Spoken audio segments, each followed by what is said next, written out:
Everyone, welcome back to my YouTube channel.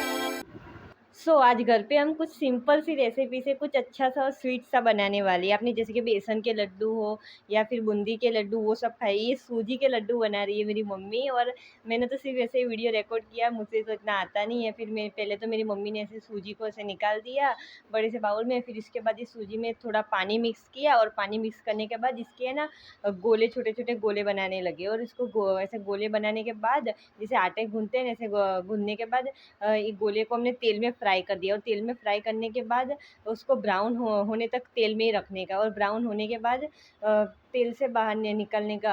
और निकलने के बाद थोड़ा ठंडा हो ना, तब उसके बाद हमने जो यानी कि वो सिलबट्टा आता है ना, उसके पत्थर से उसका कुरा कुरा कर दिया, क्योंकि मिक्सर में करने का था तो मिक्सर में से बड़े तो मिक्स नहीं हो सकते ना, इस वजह से इसको सिलबट्टे के पत्थर से थोड़ा कुरा कर दिया। और ऐसे ही मैंने कच्चा कच्चा खा तो ठीक ठीक लगा, और फिर मम्मी ने ऐसे मिक्सी में डाल दिया, और मम्मी बोल रही कि इसे मिक्सी में पीस दे। फिर मैंने इसको मिक्सी में पीसा, और इतना आवाज़ आ रहा था, मैं तो डर गई। मैंने बोला कुछ होना जाए। फिर इसके बाद मैंने मिक्सी में पीसा, और मम्मी बोल रही कि ला मैं देखती हूँ कैसा पीसा है तूने। तो मम्मी ने बोला अच्छा नहीं पीसा, फिर से पीस। तो मैंने फिर से पीसा, फिर से बड़े से बाउल में निकाला, और इसके बाद इसके मीठे के लिए हमने वो शक्कर का जो होता है ना, वो ये डाला, और उसके बाद हमने ये मिक्सअप कर दिया शक्कर जैसा। आपको जितना अकॉर्डिंग मीठा रखना है उतना रखने के बाद थोड़ा तेल या घी दोनों में से जो आपको योग्य लगे वो डाल सकते हैं। फिर इसके बाद है ना, बड़ा सा टास्क यही था, ये इसके लड्डू बन ही नहीं रहे थे। मुझसे तो दूर की बात रही, मेरी मम्मी ने अच्छे से गोल गोल लड्डू बनाए, और लड्डू बनाने के बाद है ना वन बाय वन ऐसे